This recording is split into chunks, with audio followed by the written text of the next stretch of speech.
تلاوت کی ہوئی آیتیں سورہ نور 18واں پارہ آیت نمبر 11 سے لے کر 26 تک 2 رکوع پر بہت اہم مضمون مشتمل ہے۔ تاریخ میں، سیرت میں، حدیث میں اس کو واقعی عشق کہا جاتا ہے۔ آج کے اس 2 رکوع میں جو مضمون ہے تاریخ کا اور احادیث کا، سیرت کا، تفسیر کا بہت نمایاں اور اہم باب ہے۔ سورہ نور میں اللہ تعالیٰ نے عورتوں کی عفت اور عصمت اور ان کے تحفظ کے لیے پردہ اور حجاب کا کئی حکم دیا۔ شروع میں آپ دیکھ چکے ہیں، تہمت لگانے والے اگر ثابت نہ کر سکیں تو 80 کوڑے کھائیں گے حد قذف میں۔ اگر کوئی اپنی بیوی ہی پہ الزام لگاتا ہے اور 4 گواہ نہیں ہیں تو لعان کرنا پڑے گا۔ اگر کوئی معاشرے کی خرابی کو دور کرنا چاہتا ہے تو اس کے لیے کیا کیا اہم پیغامات ہیں اللہ کی طرف سے، وہ اس 2 رکوع میں آپ کو محسوس ہوگا۔ پہلا جو رکوع ہے جس میں ایک واقعہ بیان کیا گیا ہے جس کا نام ہے واقعہ افک، الف ف کاف افک۔ افک کے معنی جھوٹ کے آتے ہیں، لیکن علامہ راضی لکھتے ہیں تفسیر کبیر میں کہ ہر جھوٹ کو افک نہیں کہیں گے۔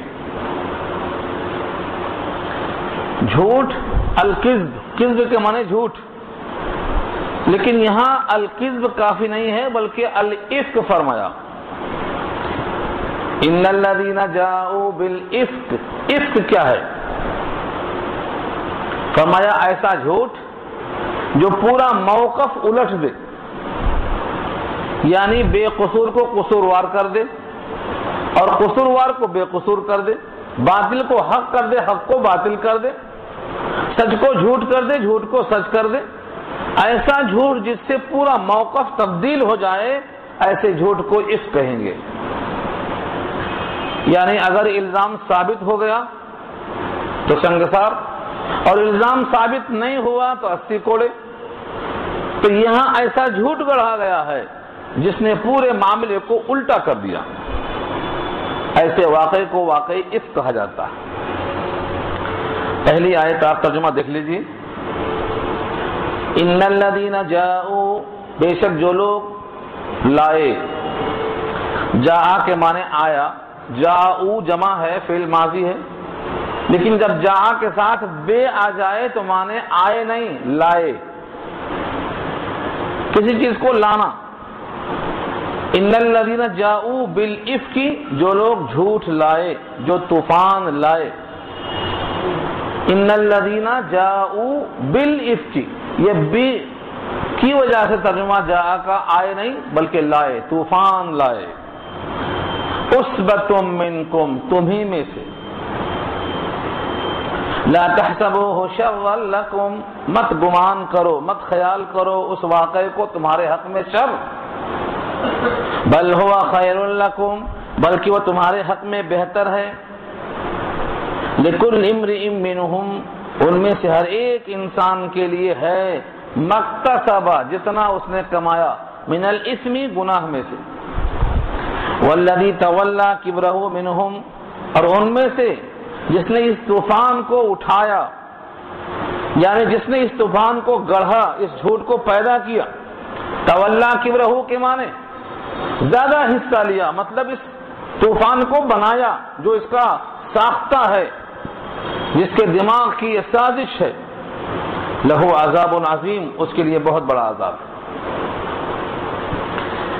کچھ بنیادی واقعے کا حصہ میں سنا دوں تاکہ آپ کو لفظوں کو سمجھنے میں آسانی ہو۔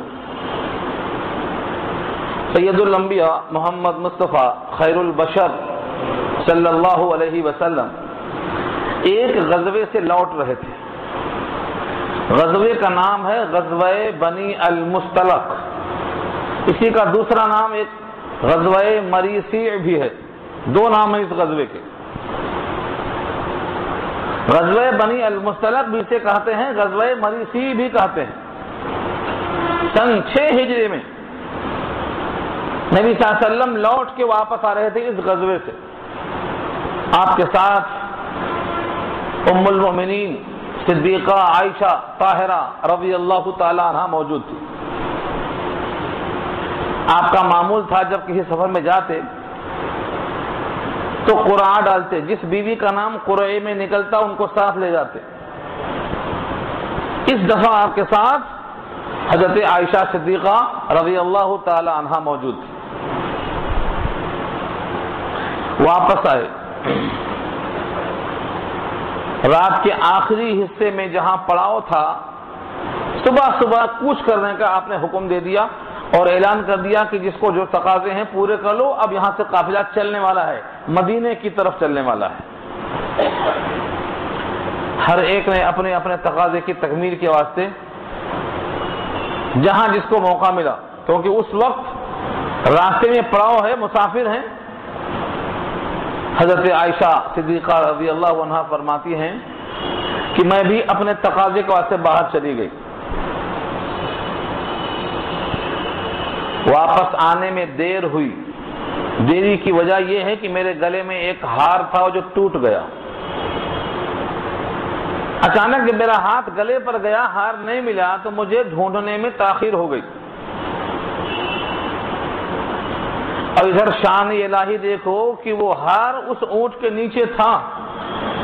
جب اونٹ کو اٹھایا تو وہ ہار ملا، لیکن ہار کے ڈھونڈنے میں تاخیر ہوئی. نبی صلی اللہ علیہ وسلم کے ساتھ جو لوگ صحابہ تھے، بی بی عائشہ کے لیے اونٹ پر لکڑی کا ایک ہودج تھا جس کو عربی میں شغدف کہتے ہیں. شغدف عربی میں، اردو میں ہودج کہتے ہیں. اس میں آپ بیٹھتی تھی، اٹھا کے اونٹ پر رکھ دیتے تھے. اس وقت ان کا جسم ہلکا پھلکا تھا کیونکہ 2 لقمے 4 لقمے کھانا کھاتے. عمر بھی کم تھی، جسم بھی ہلکا تھا. اٹھانے والوں کو لکڑی کے وزن میں آپ کا وزن محسوس نہیں ہوا. آپ ہیں یا نہ، آپ کے ہونے نہ ہونے کا احساس نہیں ہوا. سمجھے کہ ہودج میں ہیں، اٹھا کے ہودج رکھ دیا اور چلے گئے. جب بی بی عائشہ واپس آئیں تو دیکھا قافلہ جا چکا. عام انسان، عام عورتیں ہوتے تو واویلا کرتے، دائیں بائیں یہاں وہاں بھٹکتے پھرتے. استقلال، ثابت قدمی اور عقل مندی کا مظاہرہ کیا کیا انہوں نے کہ قافلہ جب مجھے غائب پائے گا تو ڈھونڈنے واپس یہیں آئے گا، اس لیے وہاں سے ہٹنا مناسب نہیں ہے. آپ نے وہیں چادر اوڑھ کر بیٹھ کے انتظار شروع کیا، مگر نیند لگ گئی، وہیں سو گئی.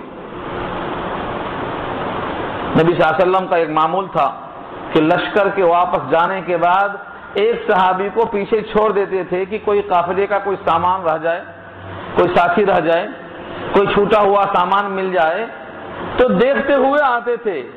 ظاہر یہ ہے کہ ایسے صحابی صفوان ابن المعطل السلمی تھے. صفوان ابن المعطل السلمی الزکوانی، جن پہ اعتماد ہوتا ہے انہیں کو ایسا کام دیا جاتا. خاص طور سے وہ اسی کام پر مامور تھے. انہوں نے آ کر دیکھا تو ایک جسم نظر آیا جس پہ چادر پڑی ہوئی ہے، سو گئی ہیں. انہوں نے زور سے انا للہ و انا الیہ راجعون پڑھا، جس کو استرجا کہتے ہیں. انہوں نے پردے سے پہلے عائشہ بی بی کو دیکھا تھا، پہچان گئے، اس لیے استرجا سے اٹھایا.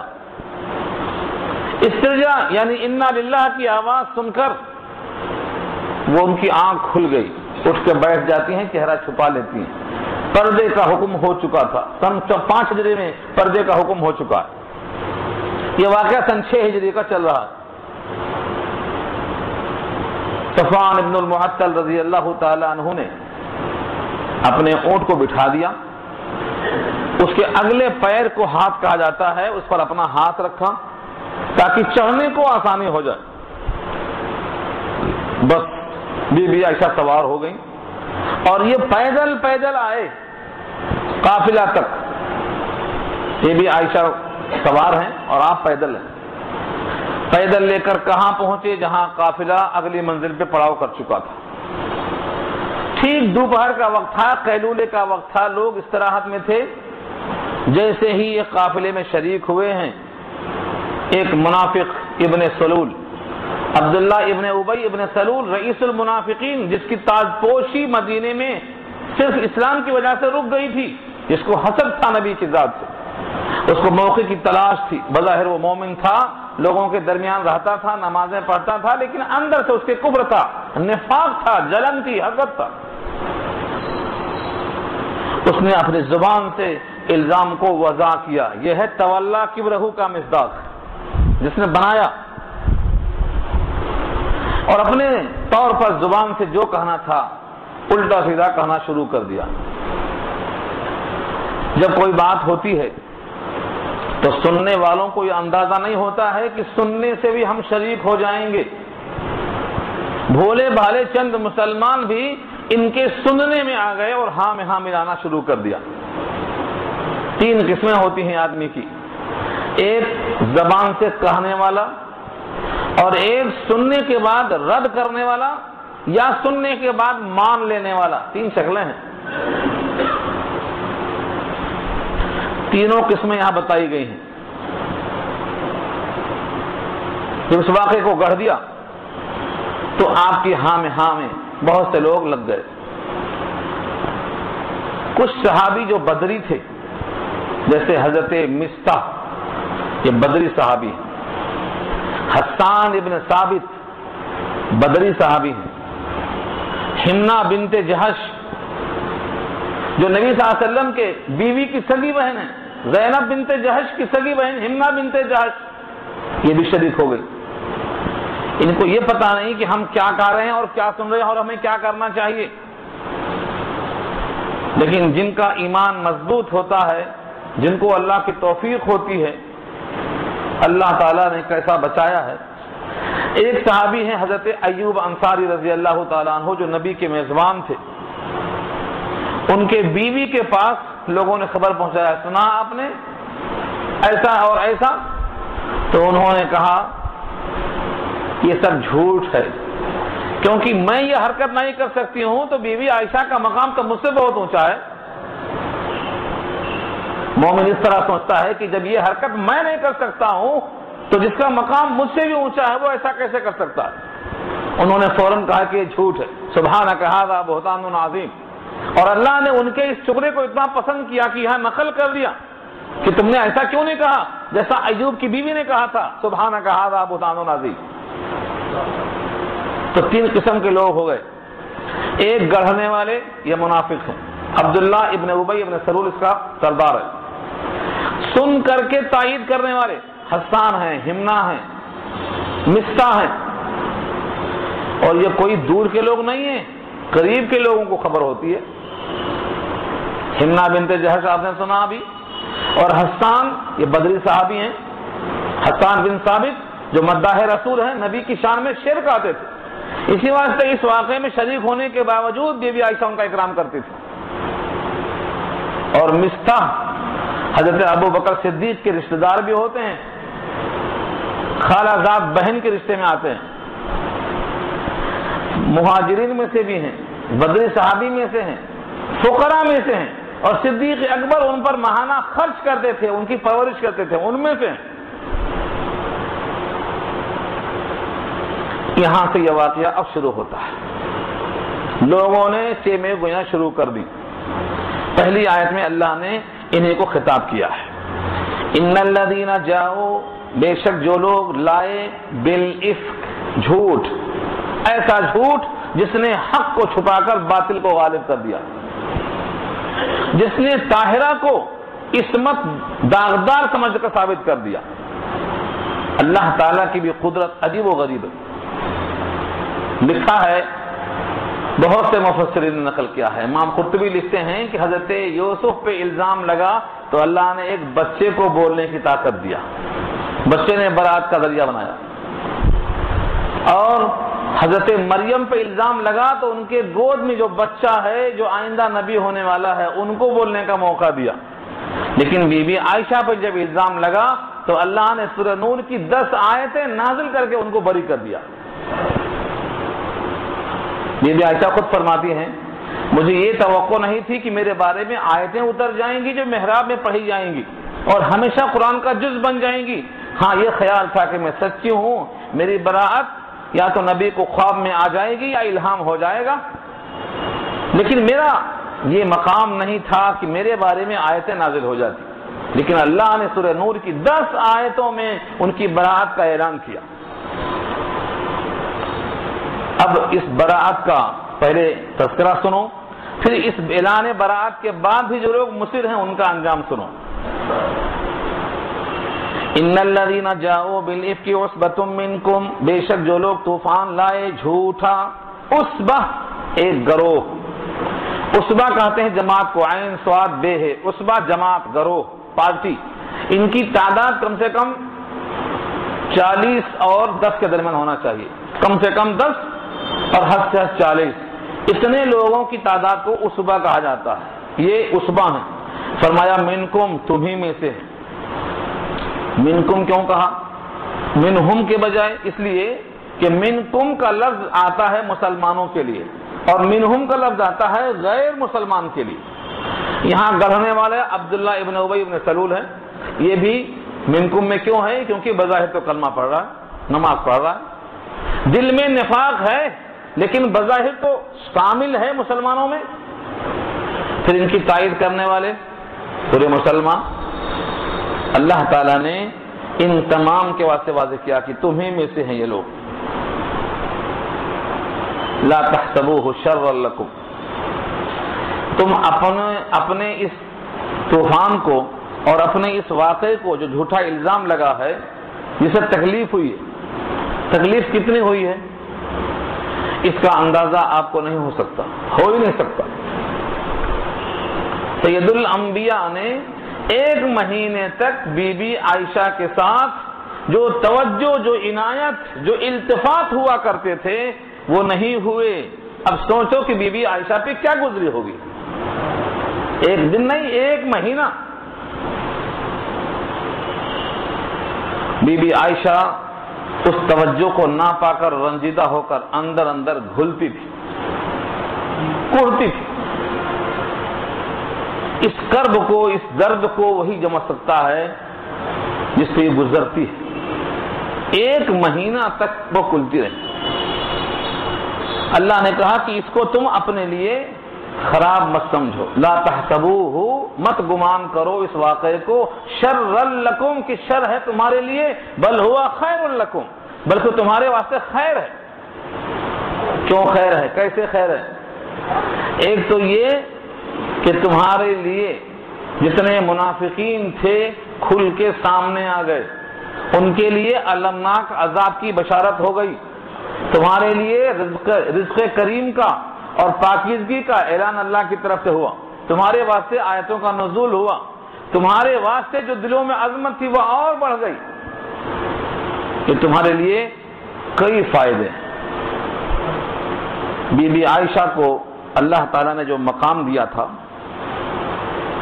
تمام ازواج مطہرات میں ان کو 7 چیزوں میں امتیاز تھا جو کسی بیوی کو بھی حاصل نہیں تھا، کسی بیوی کو حاصل نہیں تھا۔ بی بی عائشہ کو جب اللہ تعالیٰ نے نکاح میں دینے کا فیصلہ کیا تو آپ کی تصویر، آپ کی شکل و صورت ریشم کے کپڑے میں جبریل امین نے لا کر نبی کو دکھایا کہ یہ آپ کی ہونے والی بیوی ہے، کہ کسی کو حاصل نہیں۔ بخاری کی روایت میں ہے، ایک روایت میں یہ ہے کہ ریشم کے کپڑے میں تصویر، اور ایک روایت میں ہے جبریل کی ہتھیلی میں تصویر لا کے دکھایا، یہ آپ کی ہونے والی بیوی ہے۔ آپ نے خواب کے بعد فرمایا اگر یہ اللہ کی طرف سے ہے تو ہو کر رہے گا۔ دونوں روایتیں ہیں، بخاری کی روایت بھی ہے، ترمذی کی روایت بھی ہے۔ یہ مقام کسی کو حاصل ہے۔ بی بی عائشہ کا نکاح حضور سے ہوا، بی بی عائشہ کنواری تھی۔ کنواری کا مطلب باکرہ، کسی اور سے نکاح نہیں ہوا تھا۔ 6 سال کی عمر میں نکاح ہوا، 9 سال میں رخصتی ہوئی، 18 سال کی عمر تھی جب نبی کی وفات ہوئی۔ بی بی عائشہ کل 18 سال کی تھی، نکاح میں آئی ہیں تو کھیل رہی تھی، کھیلتے کھیلتے اچانک گھر کے لوگوں نے پکڑ لیا اور نہلا دھلا کے بھیج دیا، کہا مجھے کچھ خبر ہی نہیں رخصتی کیا ہوتی، کیسی ہوتی ہے، کھیلنے والی بچی، کم سن تھی، اسی کم عمری کی وجہ سے وزن کم تھا، اٹھا کر شگدف میں رکھا یا نہیں رکھا وزن محسوس نہیں ہوا، کم عمری۔ وہ خود فرماتی ہیں نبی صلی اللہ علیہ وسلم جب میرے ساتھ لحاف میں ہوتے تھے تو فرشتہ پیغام لے کر عرش بری سے آ جاتا تھا، اور کسی کے پاس لحاف میں ہوتے تو فرشتہ نہیں آتا تھا، میرے پاس آتا تھا۔ بی بی عائشہ کے چاہنے والے صحابہ کرام نبی صلی اللہ علیہ وسلم کی توجہ مبذول کرنے کے لیے تحفہ اس دن زیادہ بھیجتے تھے جس دن نبی کی باری بی بی عائشہ کے یہاں ہوتی تھی۔ ام سلمہ کہتی تھی یہ لوگوں کو سمجھاؤ کہ امتیاز کیوں برتتے ہیں، ام سلمہ کے یہاں ہوتے ہیں تب بھی تحفہ بھیجنا چاہیے ان کو، لیکن لوگ چاہتے تھے اس دن حضور کا مزاج خوش اتنا ہوتا تھا کہ تحفہ دینے والا دل میں بس جاتا تھا، تو چاہتے تھے کہ جس دن خوشی اور سرور کا زیادہ سے زیادہ وقفہ ہو اور موقع ہو تحفہ دینا چاہیے، جو بی بی عائشہ کا مقام تھا۔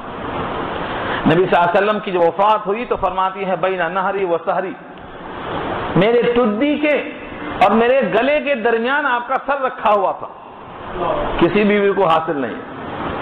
نبی صلی اللہ علیہ وسلم کے منہ میں میرا لعاب دہن گیا، عبد الرحمن آئے، ان کے کان پہ مسواک رکھی ہوئی تھی، آنکھوں سے اشارہ کیا، عبد الرحمن بھائی تھے بی بی عائشہ کے، بھائی کے کان سے مسواک لیا، قطر کے پھینک دیا کیا ہوا حصہ، بقیہ حصے کو اپنے منہ سے چبا کر نرم کیا، اور نرم کرنے کے بعد وہ مسواک حضور کے منہ میں داخل کر دیا، تو حضور کے منہ میں میرا لعاب دہن داخل ہوتا ہے، یہ کسی کو حاصل نہیں۔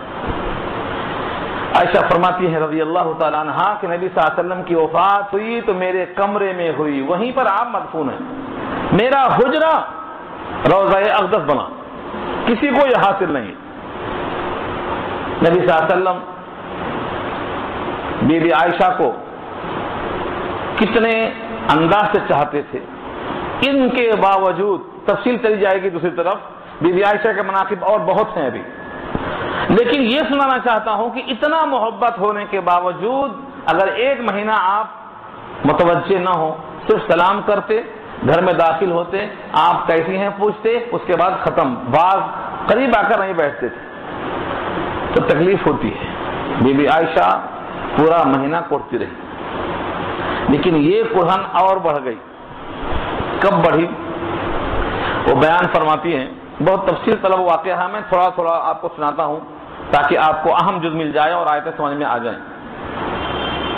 قرآن کریم جس کی سیرت کو بیان کرتا ہو، قرآن کریم جس کے شب و روز کو بیان کرتا ہو، قرآن کریم جس کی پاکیزگی کو بیان کرتا ہو، اس کے فضائل کیا سناؤں میں آپ کو۔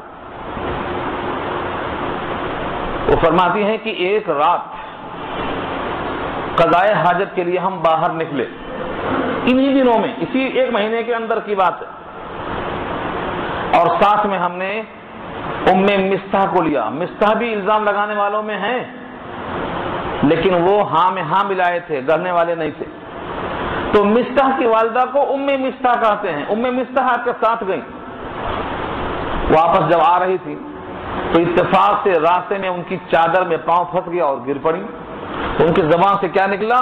تعیسہ مستح، مستح ہلاک ہو، مستح برباد ہو۔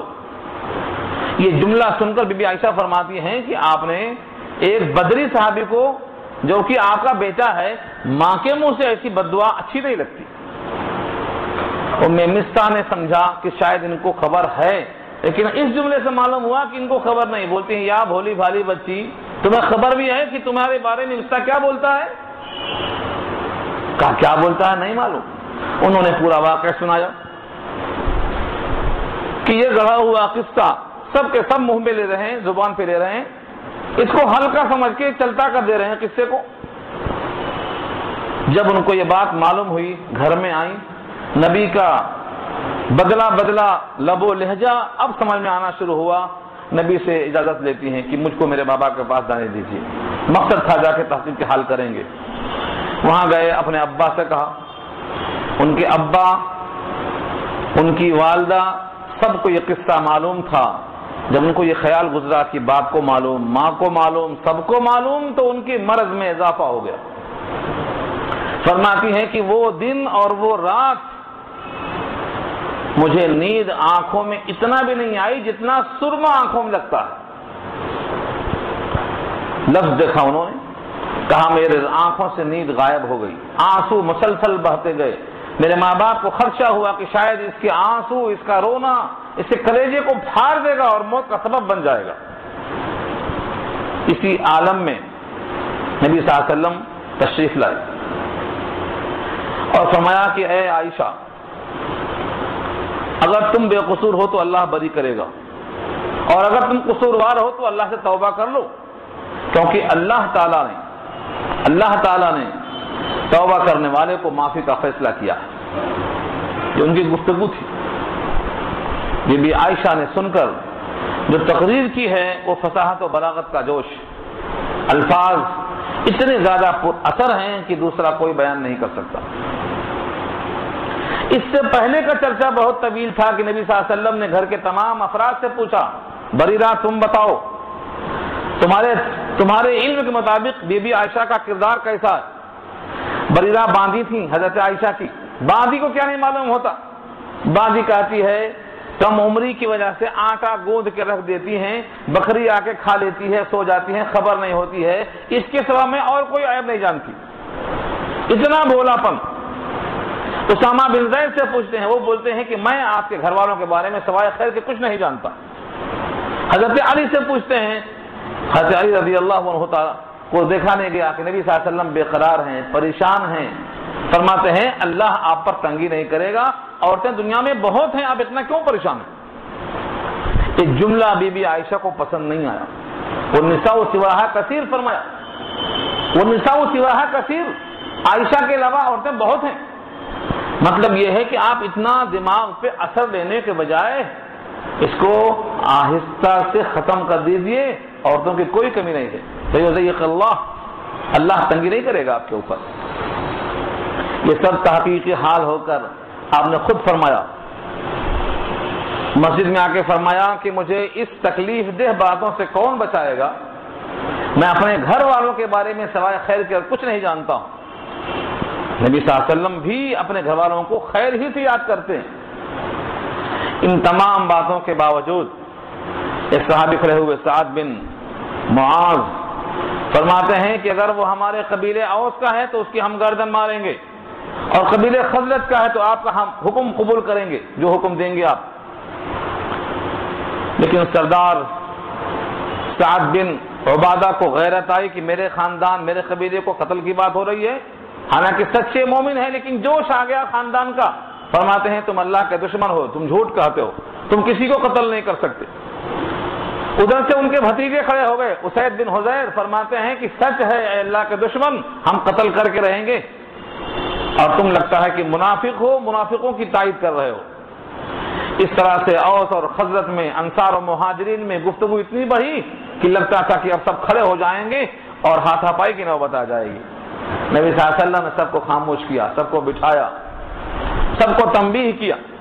یہ پورا واقعہ ہونے کے بعد جب بی بی عائشہ کے پاس گئے اور توبہ کی دعوت دی تو بی بی عائشہ نے تقریر کی، صرف 2 منٹ کی، بلکہ 1 منٹ کی۔ پہلے اپنے ابا سے کہا، ابا جان کچھ جواب دیجئے نبی کا۔ انہوں نے کہا میں کیا جواب دے سکتا ہوں نبی کو اس معاملے میں جب میں کچھ جانتا ہی نہیں ہوں۔ اماں سے کہا آپ جواب دیجئے۔ انہوں نے کہا میں کیا بول سکتی ہوں نبی کے سامنے جب میں کچھ جانتی ہی نہیں، میں کیا کہوں مجھے نہیں معلوم۔ بی بی عائشہ نے کہا میں کم عمر لڑکی ہوں، زیادہ میں نے ابھی قرآن بھی نہیں پڑھا ہے، میں یہ بات جانتی ہوں کہ آپ لوگوں نے ایک بات کو سنا، سنتے سنتے دل میں بٹھا لیا۔ اگر میں یہ کہوں کہ میں اس سے بالکل بری ہوں اور اللہ جانتا ہے کہ میں بری ہوں، لیکن تمہارے دل یقین نہیں کریں گے، اور اگر میں کہہ دوں کہ میں اس میں ملوث ہوں، حالانکہ اللہ جانتا ہے میں ملوث نہیں ہوں، لیکن تمہارے دل اس کو قبول کر چکے ہیں اور تم مان لو۔ اب میں یہی کہتی ہوں جو ابو یوسف نے کہا تھا، یعنی یعقوب علیہ السلام نے کہا تھا۔ کیا کہا تھا؟ فصبر جمیل واللہ المستعان علی ما تصفون۔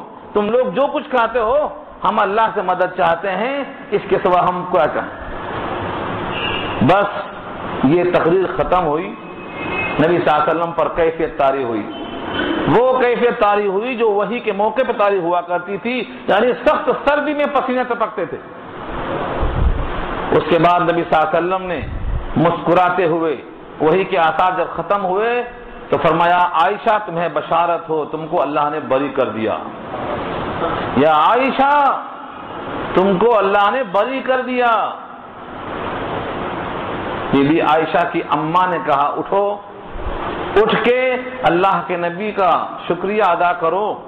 بی بی عائشہ 1 مہینے سے کوڑ رہی تھی، تکلیف پر تکلیف جھیل رہی تھی، عدم التفات، عدم توجہ اور عدم محبت کا جو ان کو اندر سے چبھن تھی، ناز اور نعمت میں اٹھ کے بولتی ہیں میں اٹھ کر نہ احسان مانتی ہوں نہ شکریہ ادا کروں گی، میں شکریہ صرف اس اللہ کا ادا کروں گی جس نے مجھے بری کر دیا ہے۔ یہ توحید ہے، یہ جذبہ ہے۔ بی بی عائشہ کو نبی صلی اللہ علیہ وسلم نے یہ آیتوں کو سنایا اور بی بی عائشہ کو پیغام دے دیا۔ اب یہ پورے واقعے کی جھلک میں نے دے دیا ہے، اب آپ لفظوں کو دیکھیے۔ ان الذين جاءوا بالافك عصبة منكم، بے شک وہ لوگ جو طوفان جھوٹ کا لائے ہیں تمہیں میں سے ایک گروہ ہیں، اس کو تم برا مت سمجھو بلکہ وہ تمہارے حق میں بہتر ہیں، انجام کے اعتبار سے تمہارے حق میں بہتر ہیں۔ لكل امرئ منهم، ان میں سے ہر آدمی کے لیے وہی ہے، اکتسب من الاسم، جو اس نے گناہ کمایا، اکتسب کمایا اس نے، من الاسم گناہ میں سے۔ کیا کمایا؟ کسی نے گڑھا، کسی نے سن کر ہاں میں ہاں ملایا، جس نے جتنا شرکت کی اتنا اس کو ملے گا۔ کسی نے صرف ہاں میں ہاں ملائی ہے تو انہیں میں شمار ہوگا، اور اگر رد کر دیا ہے تو وہ بری ہو جائے گا، اور گڑھا ہے تو دوہرا حقدار ہوگا، سزاؤں کا دوہرا حقدار ہوگا۔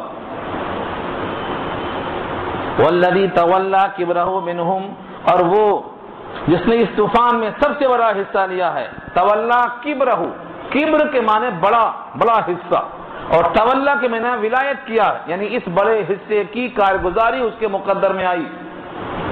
لہو عذاب عظیم، تو اس کے لیے بڑا عذاب ہے، بہت بڑا عذاب، دنیا کا بھی عذاب، آخرت کا بھی عذاب۔ آپ کو پیچھے یہ آیتیں آ چکی ہیں کہ اگر کوئی تہمت لگائے اور ثابت نہ کر سکے 80 کوڑے مار کھائیں گے حد قذف کی وجہ سے۔ اللہ تعالیٰ نے جب اس آیتوں کو پیش کر دیا، بی بی عائشہ بری ہو گئی، تو الزام لگانے والوں کو بلایا گیا، مستح کو بھی 80 کوڑے مارے گئے، حسان کو بھی 80 کوڑے مارے گئے، اور یہ عبداللہ ابن ابی ابن سلول جو منافقوں کا سردار تھا، اس کو دوہری حد جاری کیا، ایک گڑھنے کی ایک پھیلانے کی، اس کو 2 مرتبہ 80 کوڑے مارے گئے۔ یہ ہے عذاب عظیم، تو دنیا کی سزا بھی اور آخرت کے لحاظ سے بھی سزا بھی۔ اب یہاں ایک عام مسلمان سوچ سکتا ہے کہ جب ہم نے سنا تھا تو ہمیں کیا کرنا چاہیے تھا، ہمارے کان میں آواز آئی تو ہمیں کیا کرنا چاہیے؟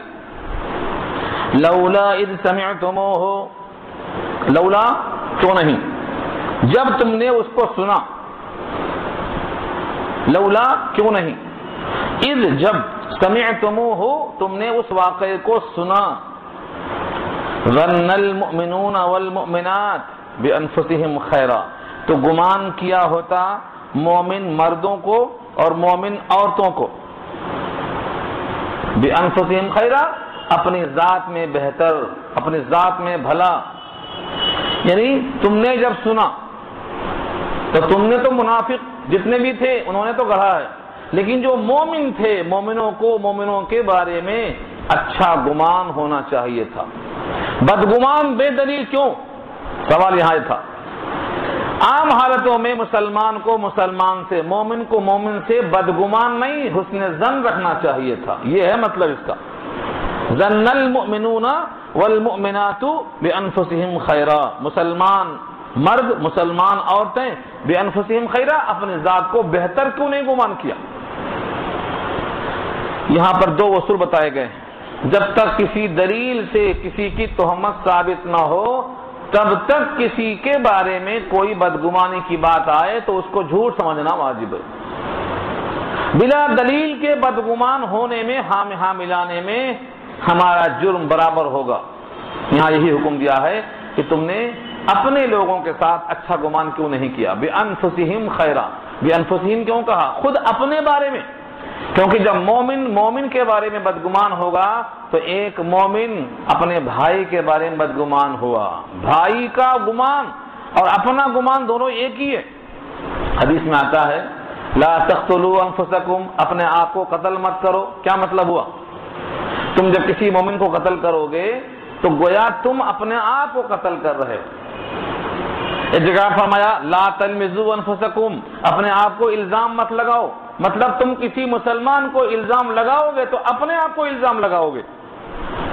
ایک مقام فرمایا قوا انفسکم واہلیکم نارا، اپنے آپ کو بچاؤ، یعنی اپنے تمام ایمان والوں کو بچاؤ۔ قرآن کریم کے اندر انفسکم جہاں بھی آیا ہے وہاں ایک مراد لیا، یعنی سارے مومن ایک بھائی ہیں، ایک ذات ہیں، ایک امہ ہے، ایک گھرانہ ہے۔ تو تم نے مومنوں پر اچھا گمان کیوں نہیں کیا؟ یہ مطلب یہاں سے فقہاء نے بہت سارے اصول نکالے ہیں، اس محفل میں طویل کلام کی گنجائش نہیں ہے۔ اتنی بات نکلتی ہے کہ بلا کسی وجہ کے، بلا کسی سند کے، بلا کسی ثبوت کے کسی کے بارے میں کوئی بات آئے تو ہم اس کی تصدیق نہ کریں۔ اب آپ سوچتے ہیں تصدیق نہ کریں تو پھر تکذیب کیوں کریں؟ جس طرح تصدیق کو ثبوت چاہیے ایسے ہی تکذیب کو بھی ثبوت چاہیے۔ فرمایا کہ تکذیب کو ثبوت نہیں چاہیے کیونکہ ہر مومن کے بارے میں حسن ظن رکھنا حکم ہے، حکم رکھا ہے اللہ نے۔ تو تکذیب یعنی یہ واقعہ جھوٹا ہے کہنے کے لیے وہ بدگمان ہونا یا خوش گمان ہونا، دونوں پر جو دلیل تلاش کرتے ہیں وہ ضرورت نہیں ہے، آپ کو حسن ظن رکھنا چاہیے۔ یہ نکلتا ہے یہاں سے وَقَالُوا هَذَا إِفْكٌ مُبِينٌ، اور زبان سے یوں کہا ہوتا کہ تو کھلا ہوا جھوٹ ہے، صریح جھوٹ ہے۔ یہ جھوٹ جن جن لوگوں نے کہا تھا اللہ تعالیٰ نے ان کی تعریف فرمایا ہے۔ ابو ایوب انصاری کا نام، ان کی بیوی کا نام سر فہرست ہے کہ سن کر فیصلہ کر دیا اور کہا کہ یہ ایسی حرکت ہے جو ہم نہیں کر سکتے تو بی بی عائشہ کیسے کر سکتی، اس لیے صراحتاً اس کو جھوٹ کہا انہوں نے۔ اب عام مسلمانوں کو ایک قاعدہ بتایا اللہ نے، قاعدہ جب کوئی تہمت سامنے آئے کسی کی زبان سے آئے تو کہو اپنے 4 گواہ پیش کرو ورنہ زبان بند کرو، دو ہی بات، تیسری کوئی بات نہیں۔ آپ کے اس جرم پر کوئی دلیل ہے کم سے کم 4 گواہ چاہیے، 4 گواہ ہے تو پیش کرو، اگر گواہ نہیں ہے تو اپنے منہ کو بند کرو ورنہ 80 کوڑے کو تیار ہو جاؤ۔ لولا جاءوا علیہ باربعۃ شہداء، کیوں نہیں لائے وہ لوگ اس واقعے پر 4 گواہ، 4 گواہ کیوں نہیں لائے؟ فإذ لم یأتوا بالشہداء، پس جبکہ 4 گواہ نہیں لائے بلکہ 1 گواہ بھی نہیں لائے قاعدے کے مطابق، فأولئک عند اللہ هم الکاذبون، تو بے شک وہ لوگ اللہ کے نزدیک جھوٹے۔ دیکھا آپ نے، اگر 4 گواہ نہیں لائے دستور کے مطابق تو اللہ کے پاس جھوٹے ہیں۔ اب ایک انسان سوال کر سکتا ہے کہ ہمارے پاس 4 گواہ تو نہیں ہیں لیکن ہم نے آنکھوں سے دیکھا ہے، ہم 4 گواہ پیش نہیں کریں گے تو اللہ کے پاس ہم جھوٹے ہوں گے، حالانکہ اللہ کا علم محیط ہے، ہم نے آنکھوں سے دیکھا ہے، یہ واقعہ سچ ہے۔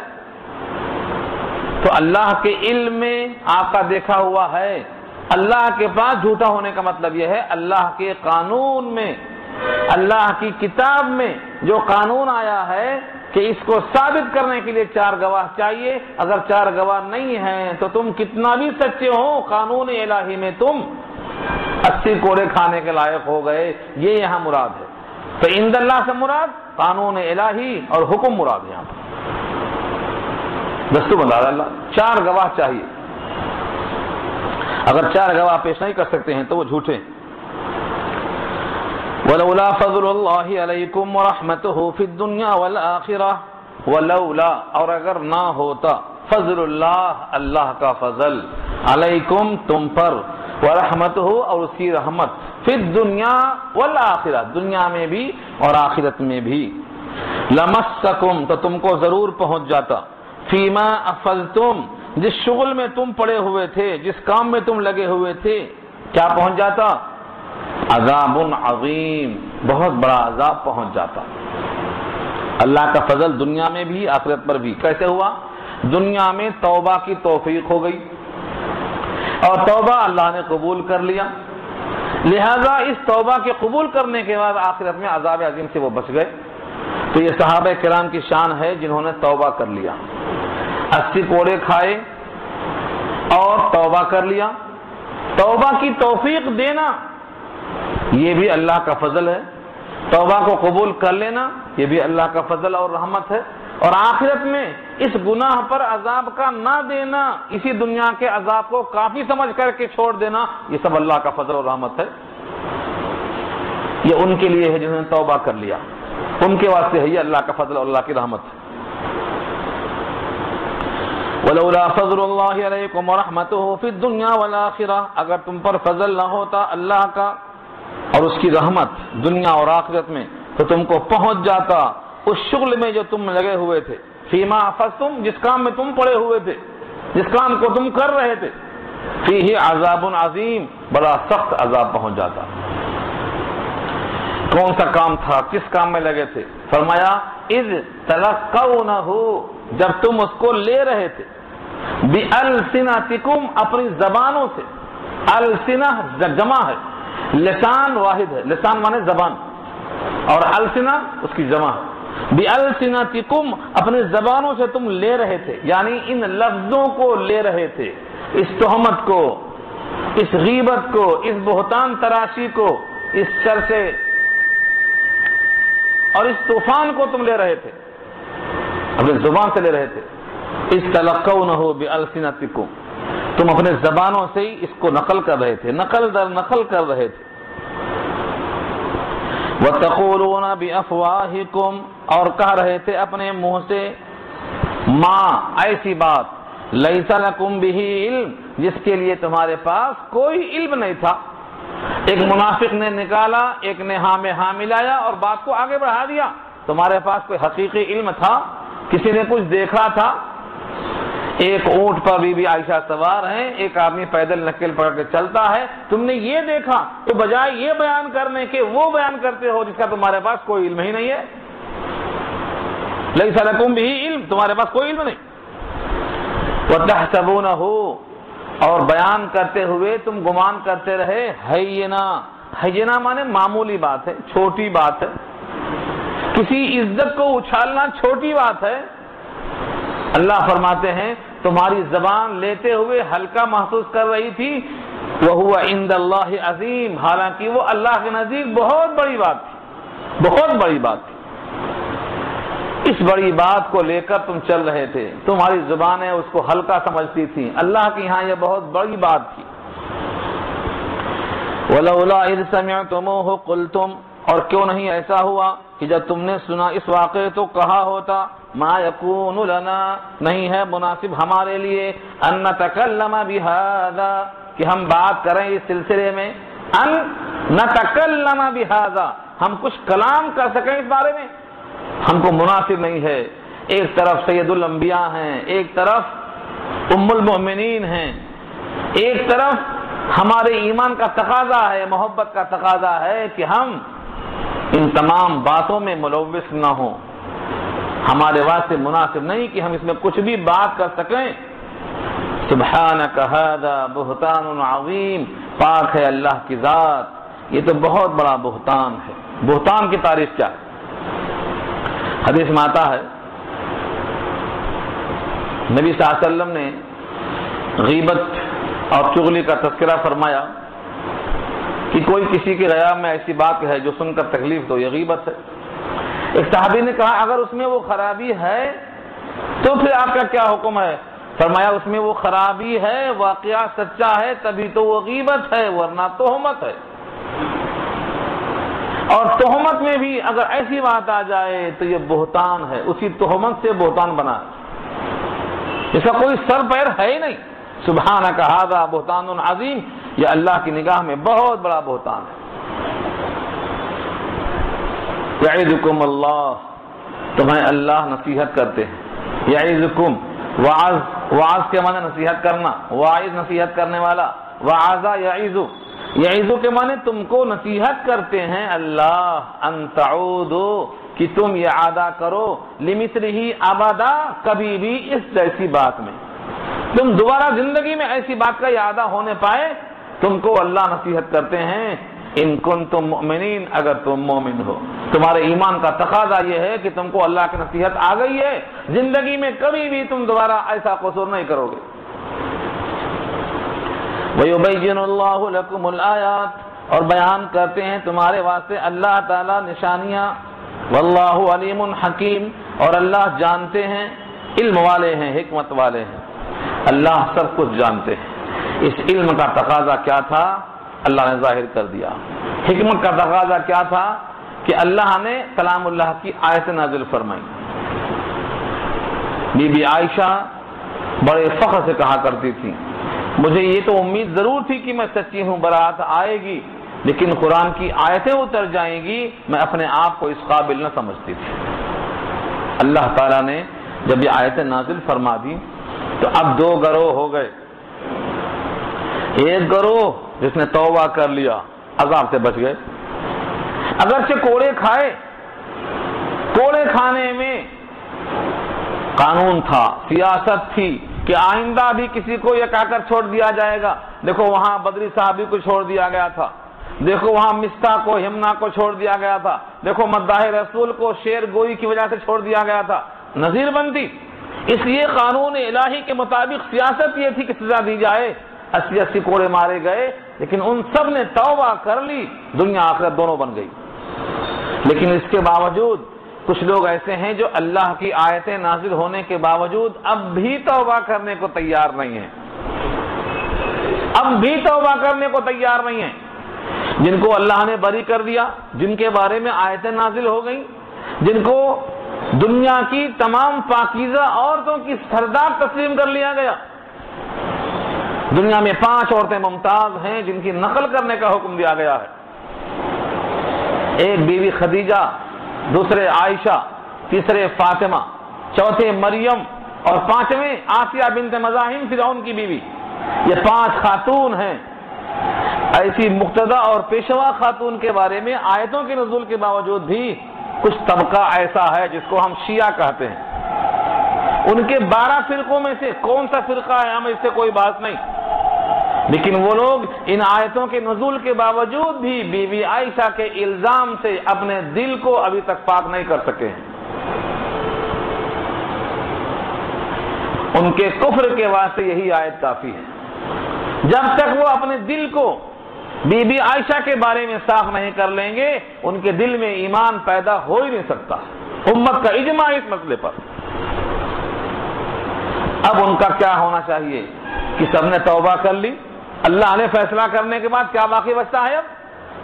لیکن پھر بھی کچھ لوگ ایسے ہیں جو اس طوفان بدتمیزی کو پھیلانے پہ لگے ہوئے ہیں۔ اگلی آیت دیکھیے آپ، ان الذين يحبون ان تشيع الفاحشة في الذين آمنوا لهم عذاب أليم في الدنيا والآخرة، بے شک جو لوگ چاہتے ہیں کہ پھیلے برائی، یحبون چاہتے ہیں، ان یہ کہ تشیع الفاحشہ بے حیائی پھیلے، کیسے چاہتے ہیں؟ بے حیائی کی بات کو پھیلانا چاہتے ہیں، کیسے؟ اس پر تو کئی صفحے لکھا ہے، مفتی شفیع صاحب نے معرفت القرآن میں، پڑھیے آپ۔ اللہ کی طرف سے حکمت دیکھو، 4 گواہ ہیں تو منہ کھولو، 4 گواہ نہیں ہیں تو 80 کوڑے، یعنی جو شخص منہ کھولے گا 80 کوڑے کھائے گا، اور اگر 4 گواہ ہیں تو سزا اتنی سخت ہوگی کہ وہ فوراً توبہ کر لے گا اور سب کی آنکھ کھل جائے گی، عبرت ہو جائے گی۔ لیکن آج تو حالت یہ ہے سب کی برائیاں اچھال رہے ہیں لوگ، گواہ ایک بھی نہیں ہے، تو لوگ کیا سمجھ رہے ہیں کہ برائی کرنے پر صرف چرچا ہوتا ہے، جوتے نہیں پڑتے ہیں۔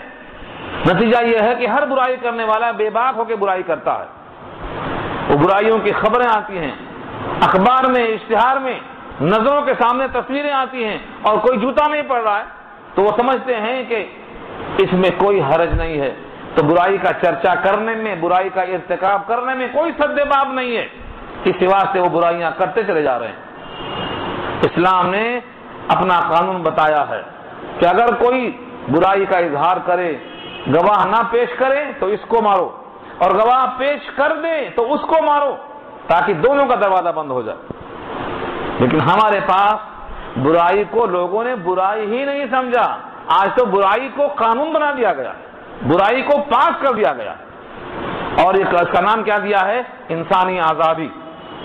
انسانی آزادی نہیں ہے بلکہ انسانیت کو بدل دیا حیوانیت سے۔ جو کام حیوانات کرتے تھے، جن کے واسطے کوئی قانون نہیں تھا، آج سب کام انسان کر رہا ہے۔ یہ ہے برائی پھیلانے کا ذریعہ۔ جو لوگ چاہتے ہیں کہ برائی پھیلے، بے حیائی پھیلے، فی الذین آمنوا، ایمان والوں میں، ایمان والوں میں بے حیائی کیسے پھیلے گی؟ ان کو ایمان سے روکو، جن سے ایمان بگڑتا ہے وہ حرکتیں ان کو سکھاؤ، ان کی لباس اتار دو، ان کو بے حجاب کر دو، ان کو غلط قسم کے لباس پہناؤ، ان کو ناجائز غذائیں کھلا دو، ان کو سود کی رقم پلا دو، نہ جانے کیا کیا ترکیبیں کر رہے ہیں کہ ان کے اندر جو جوہر ہے جس سے جنت ملنے والی ہے وہ ایمان کا جوہر چھین لیا جائے۔ اللہ فرماتے ہیں لہم عذاب علیم فی الدنیا والآخرہ، ان کے لیے المناک عذاب ہے دنیا میں بھی اور آخرت میں بھی۔